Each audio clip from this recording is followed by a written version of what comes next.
Salam, salam, outsider, le débrief commence maintenant. Le Barça fait match nul 2-2 face à Mallorca et le Barça perd des points. Le Barça ne sait pas gérer aujourd'hui. La dernière fois, ils ont réussi à faire une remontada après avoir été menés 2-0 face au Celta Vigo. Cette fois-ci, ils n'ont fait qu'une Raymond. Ils n'ont fait qu'une Raymond, franchement. Ils auraient pu faire une Jean-Pierre, une Jean-Paul, je dis bien une Roger. Ils ont fait une Raymond, pas de Tada. Ils n'ont pas réussi à mettre ce but-là à la fin qui aurait fait lui-même Tada. C'est pas ce qui s'est passé. Pourquoi? Parce qu'encore une fois, je dis, ce Barça-là doit comprendre qu'il doit faire beaucoup mieux. Ils doivent proposer beaucoup mieux. Ils ont des ambitions. Ils peuvent atteindre ces ambitions-là. Ils ont le talent sur le terrain. On a eu l'occasion de le voir plusieurs fois durant ce match face à Mallorca. La dernière fois, tu es mené 2-0 face au Celta Vigo. Tu réussis en 15 minutes à nous montrer que tu es capable de battre le Celta Vigo. Tu le fais, tu claques 3 buts. Aujourd'hui, si tu regardes bien, à un moment donné, le match commence très très mal. Le Barça ne se gère pas. Erreur de Marc-André Ter Stegen et tout, on est d'accord. Il y a un Mouriki qui est en attaque qui est très fatigant, qui lui fatigue les défenseurs centraux. Tu as une axe centrale qui n'a jamais joué ensemble, on est d'accord aussi. Cependant, moi, ce qui m'intéresse, c'est que pendant les 5 minutes, entre la 40e et la 45e, ou même entre la 35e et la 45e, le Barça joue très bien. Le Barça joue magnifiquement bien. On dirait qu'à ce moment-là, il se lâche. À ce moment-là, tu vois des combinaisons, des tentatives, des frappes, etc. Le ballon doit rentrer et le ballon rentre. Rafinha claque un but. Quelques secondes plus tard, ils ne sont pas concentrés. Ils ne sont pas concentrés dans les deux sens, offensivement et défensivement. C'est pas sérieux. Rafinha doit mettre un doublé. Rafinha doit mettre un doublé. Rafinha doit mettre un doublé, franchement. Il doit claquer un deuxième but, la déviation est parfaite. Je pense que c'est Gavi qui a fait un match exceptionnel. Mais exceptionnel, ce petit Boutchou, ce bandit, ce petit Boutchou, 1m30, 3 pommes sur le terrain, 3 pommes sur le terrain, beaucoup plus guerrier, beaucoup plus courageux, beaucoup plus dangereux que les Aurel Romeo et tout cela. T'as un Gavi qui récupère un ballon de la tête, t'as Ferran Torres qui fait une déviation, t'as Rafinha qui part. À ce moment-là, normalement, quand tu vois la tête de Lewandowski sur le ralenti, quand il est sur le banc, lui-même il comprend pas. Il est obligé de dire vamos et de l'applaudir. Mais le boy ne sait pas gérer. À ce moment-là, j'ai envie de dire, mais qu'est-ce qui s'est passé? Concentrez-vous, concentre-toi calmement, claque ce but-là. Tu as l'avantage, tu as la vitesse et tout, tu dois te gérer. Dégagement de Rajkovic, déviation là-bas. L'autre, il va claquer son but dans la même occasion, ou presque en fait, la même occasion. Les 3 touches qui ont fait que le Rafinha va rater, c'est les 3 touches que Mallorca utilise pour marquer. C'est pas sérieux. Une axe centrale, mais désorganisée aujourd'hui. Un Inigo Martinez, mais quand même, franchement, Inigo, pardon. Franchement, pardon. Les gars n'ont pas quitté l'anglais pour arriver à un tocard, je dis bien espagnol. Pardonne-nous, s'il te plaît, sincèrement, pardonne-nous. On a vu ici des Clément Langlais. On a vu des situations très compliquées défensivement en axe central au Barça. Ces derniers temps, ça se gère. Ces derniers temps, il y a du talent. Il y a du Jules Koundé, même si à la fin du match, il prend une accélération de Kyle Larin. J'ai pas compris. Le Canadien lui a mis une accélération. On dirait le Canadien, il était sur des patins à glace et que Koundé, il était dans des sables mouvants. C'est incroyable. Mais bref, tu as une axe centrale du Barça qui se gère. L'année passée, le Barça était quand même la meilleure défense du championnat. Donc, je ne comprends pas, en fait, comment Ter Stegen, il fait cette erreur en début de match. Il n'a pas le droit de le faire. Et comment est-ce que, en fait, un gars comme Inigo Martinez ne réussit pas à se gérer? Il doit se gérer. Aujourd'hui, il fait beaucoup d'erreurs. Il perd des ballons. On peut même pas dire, on va dire, l'axe n'a pas joué ensemble. Je suis d'accord. Quand on me dit que l'axe central n'a pas joué ensemble et que sur des appels de balles et tout, de temps en temps, ils sont perdus, je suis d'accord. Mais quand tu as le ballon, tu perds le ballon, il y a un problème de talent. Il y a un problème de talent. Il y a un problème de talent. Si tu me dis qu'il y a des problèmes de synchronisation, les boys n'arrivent pas à se capter, ouais, c'est compliqué, machin, Araujo, il se dit, ah non, le boy, il est là, il n'est pas là et tout, je suis d'accord. Mais si vous avez le ballon et que toi, tu perds le ballon, il y a un problème. Donc, t'as Inigo Martinez, il ne se gère pas. Aurel Romeo, j'en parle même pas. Alors là, lui, on l'a applaudi 2 fois depuis le début de la saison et hop là, c'est terminé, c'est fini, il a terminé. C'est pas normal, c'est pas normal. Un milieu de terrain aujourd'hui quand même assez faible, assez compliqué, assez déséquilibré parce que tu n'as pas les hommes qu'il te faut et c'est ça qui est dommage. Et pourtant Xavi a fait tourner. C'est là où il y a un deuxième problème. On en parlait récemment en disant que ce qui est bien au Barça, c'est qu'il y a de la concurrence. Ce qui est bien au Barça, c'est que l'effectif il est complet maintenant. Donc du coup, il y a certains boys, tu les fais jouer dans ce match-là, tu t'attends à ce qu'ils arrivent à créer, à être dangereux. Je suis d'accord, c'est une défense à 5. Je suis d'accord, les gars, ils sont là pour blender. Je suis d'accord. Mais quand ils sont sortis, ils sont bien sortis en fait. Donc du coup, à un moment donné, quand il y a des occasions, je m'attends à ce que les boys, ils finissent bien.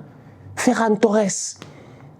Mais en fait, a-t-il gradué trop tôt du tocarisme? Mais c'est un tocard.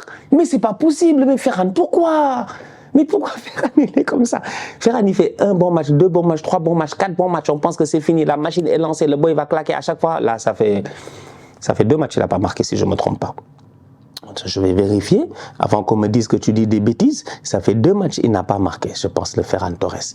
On va voir. Oui, ça fait 2 matchs, il n'a pas marqué. La dernière fois, il était là face au Celta, il n'a pas marqué. Aujourd'hui encore, il n'a pas marqué. Ferran, quand même, il rate des occasions qu'il n'y a même pas 2-3 semaines, il les claquait facilement, en fait. Donc, du coup, tu as une équipe du Barça qui, malgré le fait qu'il tombe face à un adversaire compliqué, une défense très, très solide, tu vois, il se crée des occasions et malheureusement, il n'arrive pas à finir ses occasions. Et au-delà de cela, il y a eu beaucoup trop d'erreurs, en fait, dans ce match-là.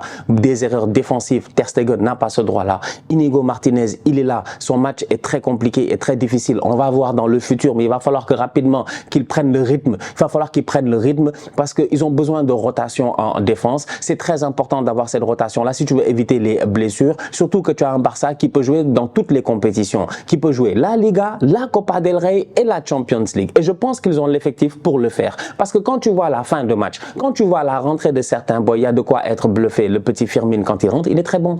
Il est très bon, en fait, Firmin. Franchement, il est très bon. Il rentre, il est pertinent, il dynamite le jeu, il court et tout. Tu as l'impression que c'est des mini-gavis. En fait, ils sont des petits boys là. Des petits boys là, tu comprends pas? Ça va trop vite, ça se multiplie.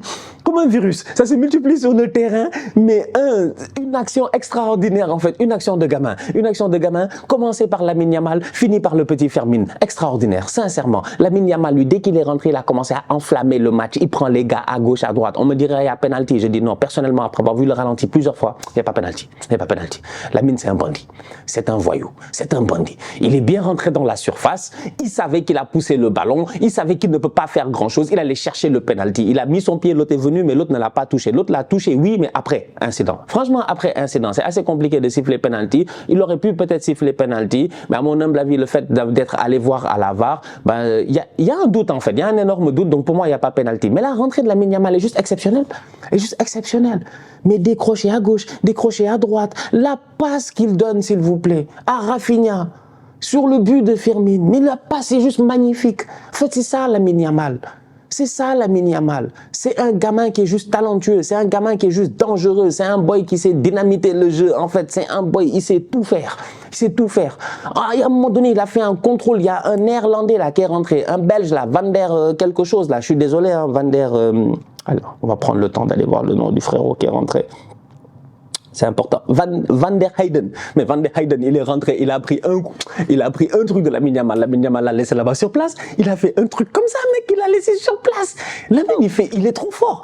Il fait l'ouverture sur Rafinha dans le bon tempo. Une ouverture qui déséquilibre totalement la défense de Majorque. Qu'il soit 5, 6, 7, 8, 9, 10, 20, un mur, un bus, ce qu'ils veulent. Sur cette passe de Lamine Yamal là, toute une défense est déséquilibrée parce que Rafinha plonge à la perfection. Robert Lewandowski plonge à la perfection, mais en plus de ça, il a l'intelligence. L'intelligence, s'il vous plaît, l'intelligence de laisser le ballon passer entre ses jambes pour que le boy Firmin vienne claquer son but. Et sinon, il y avait peut-être Gavi qui était derrière. C'est pour dire à quel point aujourd'hui, on le voit en fait. Mais le Barça ne se gère pas. La dernière fois, j'ai dit face au Celta Vigo, j'ai dit que le Barça ne s'est pas géré pendant 80 minutes. Ils ont fait une performance de tocard. Ils doivent mieux faire parce qu'ils peuvent mieux faire. J'ai lu les commentaires. J'ai vu les gars dire ouais, Stani déteste le Barça. Si c'est pour dire ça du Barça, mais laisse tomber. Si le Real avait gagné comme ça, t'allais dire que ouais, eux, c'est des bandits et tout ça, etc. Mais c'est pas la même chose. C'est pas la même chose. Le Barça n'est pas le genre de club qui doit venir souffrir, galérer. Non, vous devez venir dominer un match et le gagner. Donc, en fait, quand vous jouez comme la dernière fois face au Celta, moi, je vois déjà des failles. Je me dis, ah, il y a quelque chose qui n'est pas clair. Quelque chose, moi, qui ne me rassure pas. Le match d'après, je viens, même défense de 5, et vous faites les mêmes conneries. Vous faites les mêmes bêtises. Vous encaissez un but, vous encaissez 2 buts. Vous ne devez pas. Ok, il y a eu du changement, il y a eu des joueurs qui ont été changés parce qu'il fallait faire tourner dans l'effectif, mais c'est pas normal. Ce club-là peut mieux faire. Et ça se voit en fin de match, quand tu vois la fin du match en fait. Quand tu vois à quel point les jeunes sont talentueux. Donc maintenant, les seules choses à dire, c'est de voir ce qui va se passer dès cette semaine face à Séville. Prochain match du Barça, c'est Séville. On va voir. Normalement, il a fait tourner face à Majorque, Xavi, en se disant sûrement qu'il va gagner face à Majorque. et qui va reposer ses gars pour Séville. Il a raison de reposer ses gars pour Séville parce que la semaine d'après, c'est une semaine de Ligue des Champions. Et je pense que le Barça jouera face à Porto. Donc c'est normal de mettre Robert Lewandowski, même s'il est en forme en ce moment et en feu sur le banc. C'est normal de mettre Jules Koundé sur le banc. C'est normal de mettre certains boys sur le banc. Cependant, il y en a un, il a joué 90 minutes encore une fois. Il enchaîne les matchs. Pas que je m'inquiète pour lui, il va sûrement jouer face à Séville, il va sûrement encore beaucoup enchaîner, mais il ne faut pas qu'il se fatigue. C'est bien João Cancelo. Il n'y a pas de remplaçant. Bon, à chaque fois que tu regardes l'autre Sergi Roberto sur le banc, vous-même vous savez que c'est décourageant et qu'il n'y a absolument rien à faire. Donc, j'ai hâte de voir le Barça lors de son prochain match face à Séville. On va voir ce que ça va donner. Cependant, aujourd'hui, à mon humble avis, ils ont perdu des points. C'est dommage. Ils auraient pu peut-être gagner ce match-là. Ils ont été bougés par une belle équipe de Majorque qui est venue, qui a joué son jeu, qui a défendu, qui est sorti en contre, qui a joué sur des déviations, qui a joué en fait sur le physique. C'est ça, ils ont joué sur le physique Majorque. Et avec un peu plus de concentration, le Barça peut gagner ce match-là. Parce que le Majorque marque 2 buts sur des manques de concentration du Barça. Et le Barça peut claquer un but supplémentaire si Rafinha a un tout petit peu plus d'application sur son tir. Des fois, ça se joue à rien. João Félix aurait pu claquer un but, mais bon, son match n'est pas exceptionnel, donc peut mieux faire João Félix. Attention, tu vois, on t'a à l'œil, boy, quand même, franchement. Très belle frappe à un moment donné, l'arrêt du gardien était exceptionnel. Baldé, faut qu'il fasse attention. Baldé, fais attention à moi. Baldé, Alejandro. Faut pas faire, je vais activer le mode Lady Gaga, je vais commencer à venir chanter dans ton oreille. Tocard. Mais Baldé, quand même. Un peu. La dernière fois, même face au Celta, je l'ai dit, si c'était face au Celta, non? Ou c'était en Ligue des Champions? Je sais plus. Il y a un des derniers débriefs du Barça où j'ai dit Baldé, fais attention. Baldé, gère-toi. Baldé doit, quand même. Alejandro, c'est bien beau d'être là sur le banc à tirer les oreilles de Lamine Yamal, à faire le grand frère, ok, mais quand tu es sur le terrain, quand même, je m'attends à beaucoup mieux de ta part.